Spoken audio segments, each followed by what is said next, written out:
the 15 to 20 minute section of Q&A again. Okay, I have to say, so at the end it said produced and edited by Clarence. Yes. Edited. Also, tell us about that process, because I feel like sometimes people are like, yeah, you just like clip everything together. It's just like the best takes. But it's so much more than that. Tell us. Yeah, no, well, the good thing, I actually edited this in, I was ambitious, because I was like, I'm shooting this at a certain time. I want to get into Sundance, all that stuff. So I actually edited this movie in 3 days, because I was trying to make the deadline for Sundance. We didn't get in, obviously, but that's why I was doing it. I was like, oh man, we're going to do this in Sundance, and yeah, but, so yeah, I did this in 3 days. It was actually somewhat easy to edit because we did use a lot of long takes. So there's nothing to really cut around or anything. It's just making sure the audio is good. But honestly though, this was a pretty smooth edit for me. I know some other projects I've done, it's like a lot of different takes. You got to put this here, put that there, make it work. But thankfully on the performance end, they actually they gave me a lot to work with, and to actually was not stressed. Surprising, I was not stressed while editing this. That's great to hear, because I know that a lot of people love making movies, but when it gets down to the editing, it's like, ooh, that's a lot. And sometimes I mean, it's never really fun to edit because you're sitting in a room alone, but you got to do it.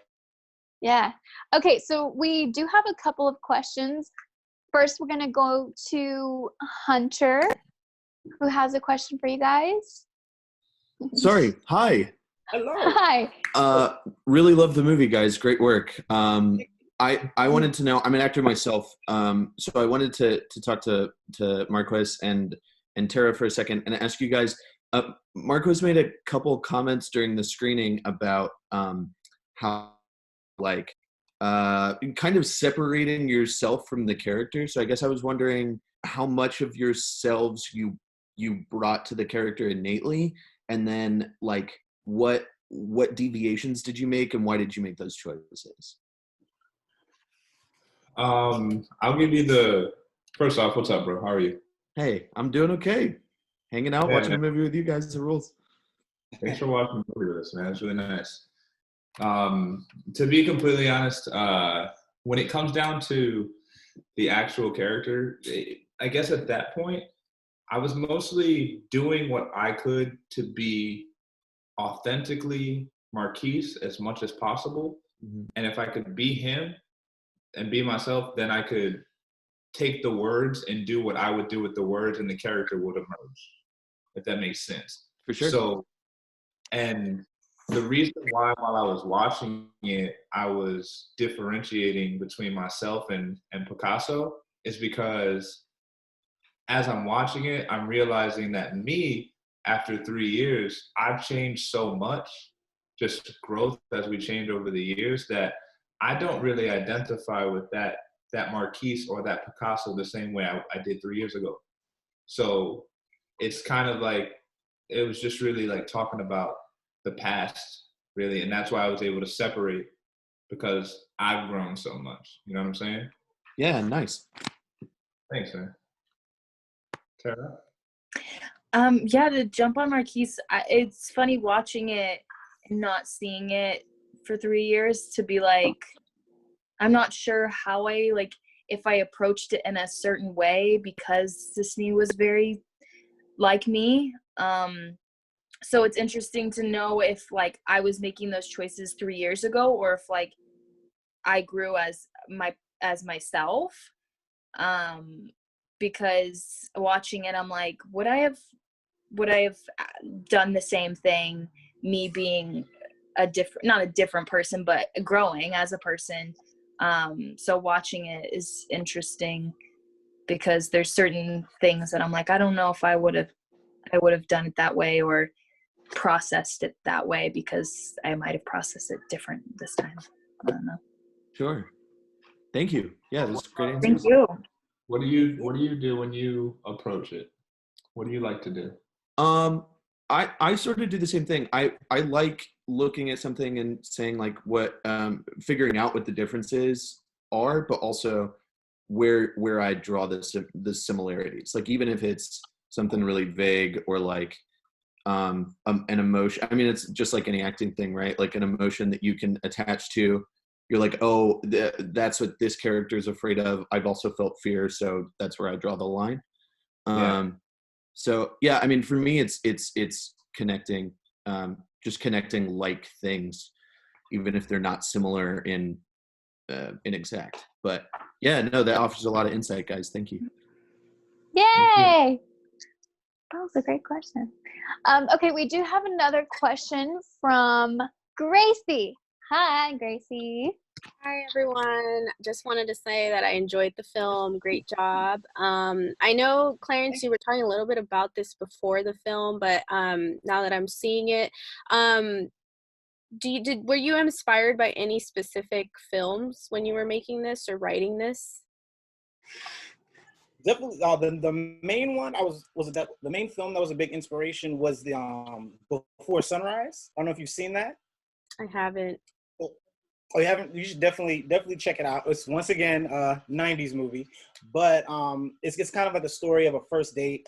These two people, like complete strangers, they decide to spend an entire evening together, and throughout the film, they kind of just talk about their lives, their opinions on things. And that was like the first film that I saw that was just kind of, well, one of the first films I've seen where nothing really happens in the movie. It's not plot driven. It's like 100% just dialogue, conversations, getting to know each other and watching connection build organically. And so that was like the number one film that inspired me. I was thinking like, I didn't have a whole lot of money to make this. So I was thinking what was doable for me and what is something that I could accomplish. And I was thinking, I could do like a story about a first date and kind of put my own spin on it and kind of make it relevant for today, relevant for like the millennial generation. And so that's kind of where the whole story came from. All right. Well, that sounds good. And I really liked all that.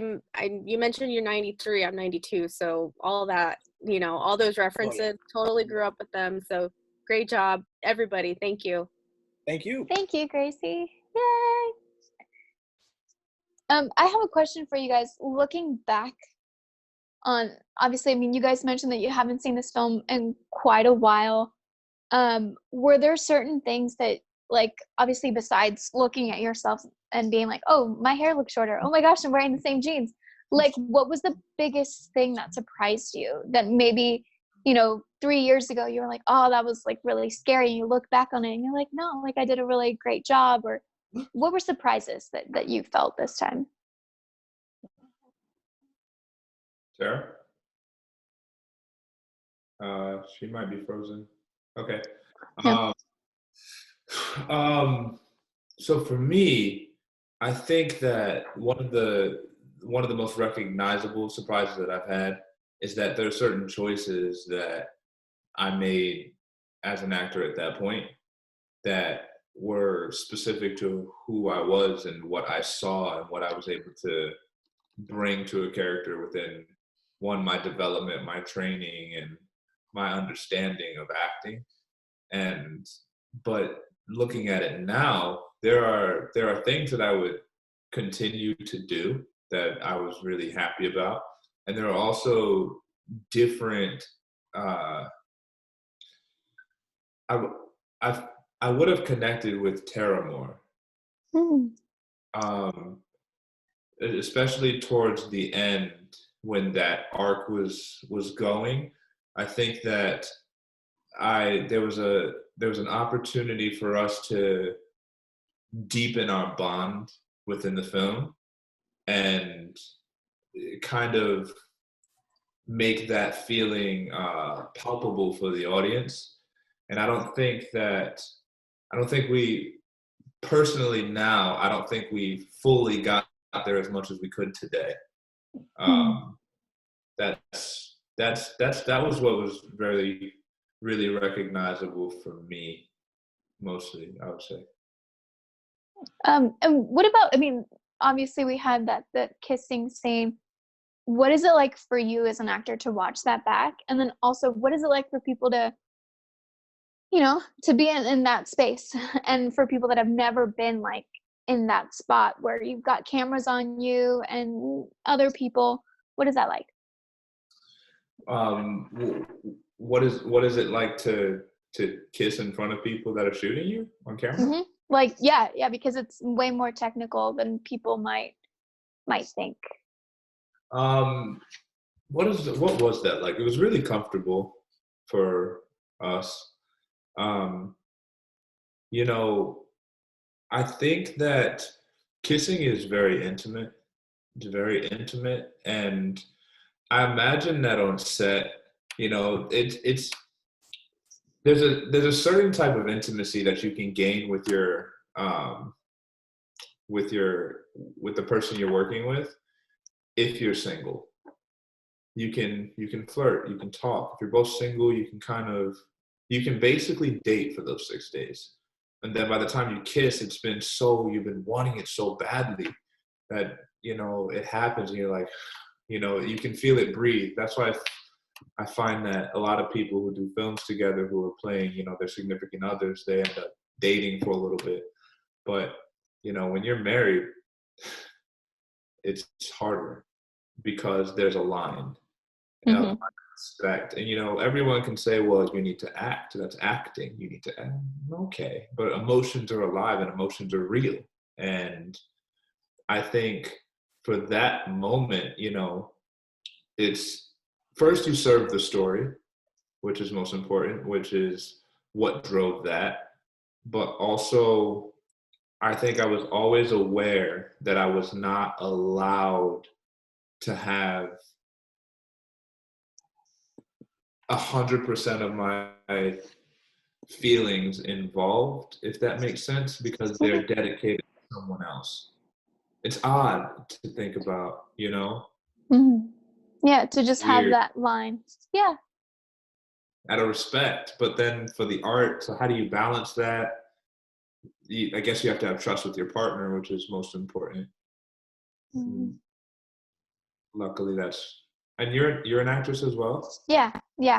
So what's it like for you? If you know you have are you married? Is that your husband? Great. So what's it like is he also an actor as well? No. So, I like how you're turning this. This is like a very interactive experience. Yeah, no, it's definitely, it is challenging because I did have a scene like that and I was just like, oh, this is weird. But it is having that line of like, this isn't me. This is this character. This is what she would do. Like, sure, there's some similarities. The director and the writer, they wrote things knowing that it would be me. But yeah, I mean, you have to have that line. I don't know if Tara's back with us. I'm back this time. Yay! It might pop out again. Okay, so how was that experience for you to have all those eyes on you and just to, yeah, I mean, people don't know just that kind of atmosphere, what it's like. Yeah, I think it was like, I remember I was like nervous about it because I was the one that had to initiate it, and initiating it and also having a partner that's married is a little like, I hope like I'm not crossing a line. But it's like, I'm just doing work. Like, yeah. I'm supposed to do this.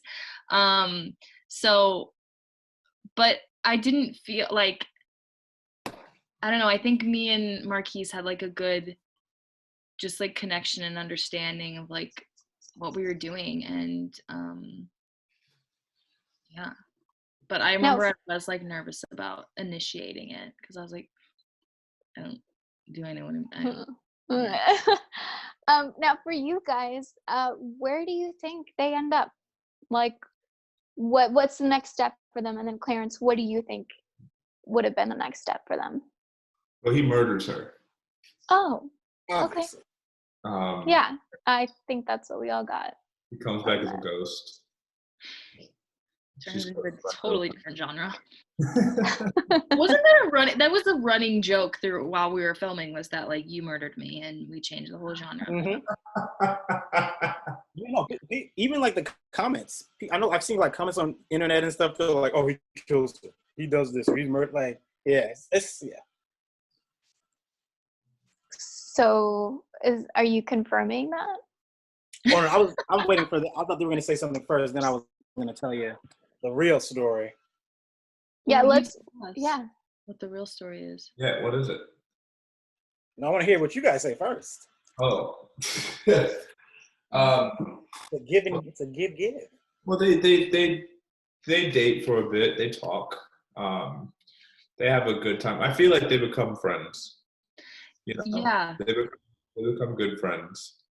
I feel like I don't think they'll, I don't know, maybe this is just me trying to like make it dramatic, and I always, I don't know, somehow hate happy endings. But I'm just like, yeah, they'll be lifelong friends, but they definitely won't get married. No, they don't get married.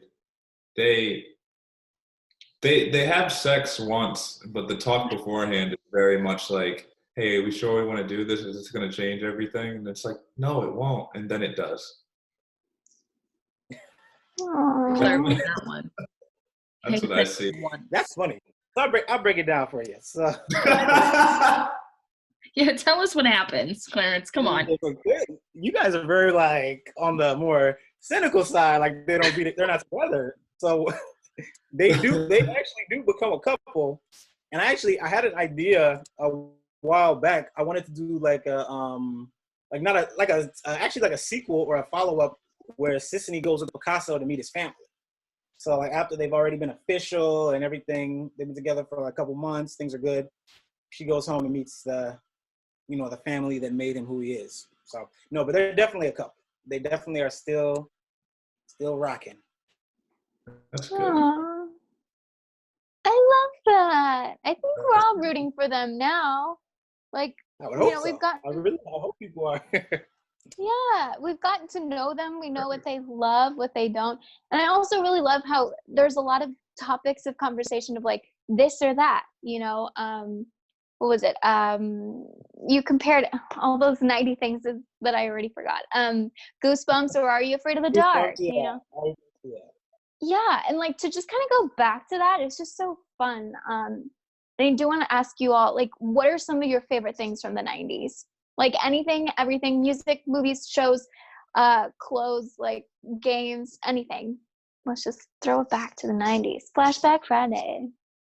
I think even when I was on, when we were on filming, I mentioned that I'm obsessed with Friends, and you guys were both like, ugh.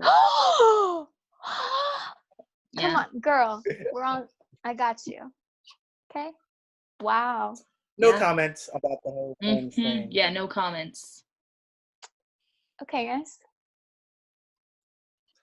What about it this for time? me? What's up? What I missed?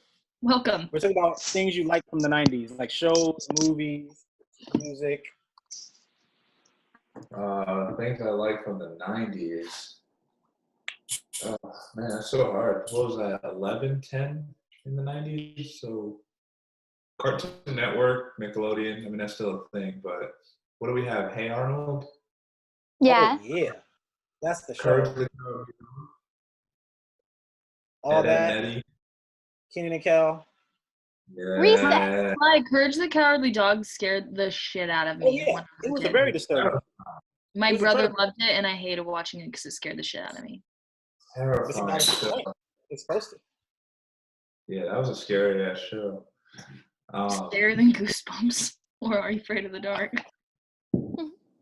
Man, I know Are You Afraid of the Dark was fire. There was that one episode with the pool where there was like this red monster that was inside of this pool that smelled like sulfur. Yes. That gave me nightmares for probably a week. Yeah, that was scary. It smelled There's like, so many. yeah. There's so many Are You Afraid of the Darks that are. What about music from the 90s?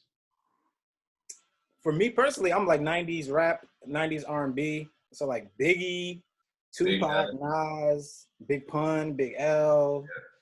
90s Eminem, like DMX. 100%. That's the Marshall Mathers LP. Yes. And the Slim Shady LP too. The Slim Shady, you're right. Yeah. Biggie, man. When Biggie went at 24, he was 24, man. 20. And Pac was 20. How many more albums we would have got? Definitely What lots of else? great music though. Like music, movies, everything. I wanna bring it back to now. It has been 3 years since you guys have, watched this. Where are you guys now? What are you doing? Where can people find you? All of that. We'll just go around. I don't know if Tara's with us. I I see her. Okay. I see you, Tara. Yay! Okay.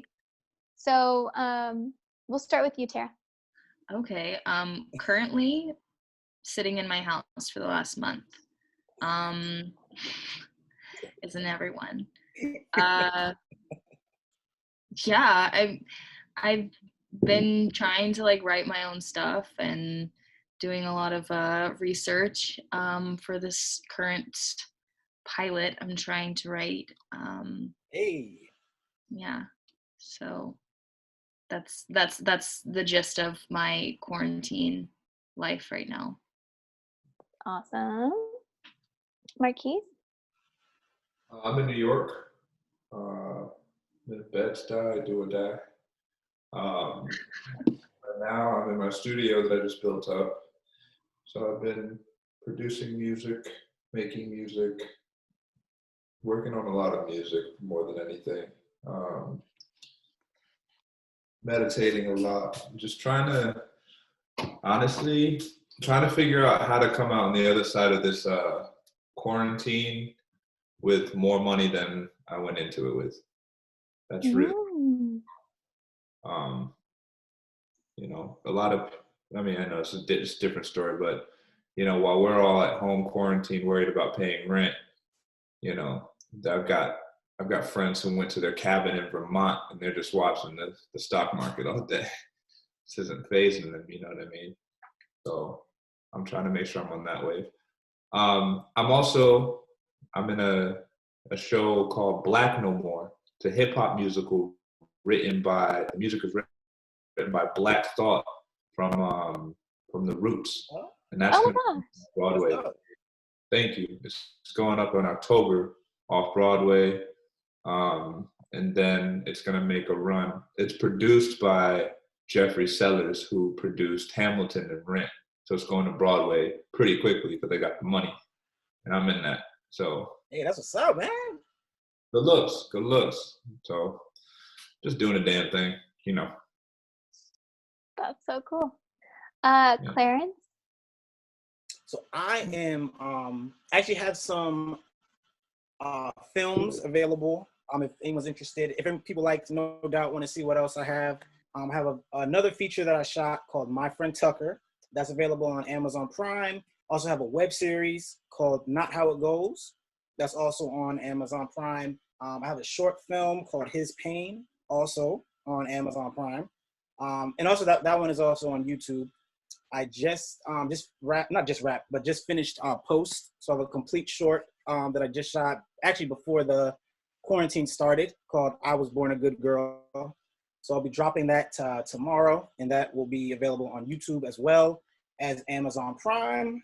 I'm also just trying, staying busy. I'm writing some projects for other people, not projects that I'm actually not directing. I'm just a writer on, and also got some other projects that I'll be shooting as director and writer once the quarantine, once the Corona madness dies down, because it's really, affecting all of us.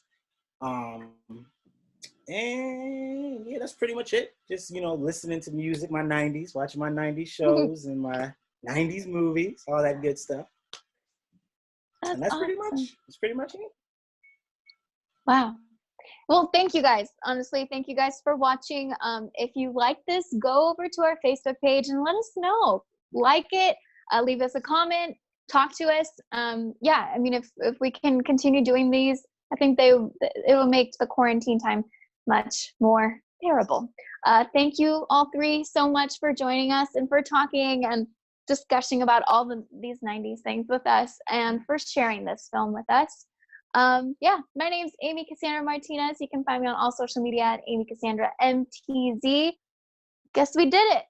We've never done this before. Thanks for having us. Thank you. Thank you guys so much. I actually don't know how to end this on my part besides just saying thank you. And thank you. Thank you.